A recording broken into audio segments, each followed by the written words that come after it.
أعوذ بالله من الشيطان الرجيم. بسم الله الرحمن الرحيم.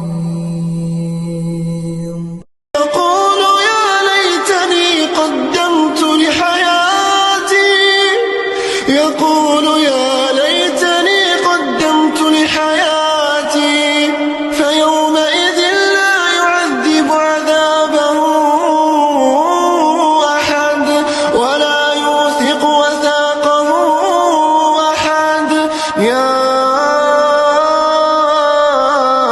أيتها النفس المطمئنة ارجعي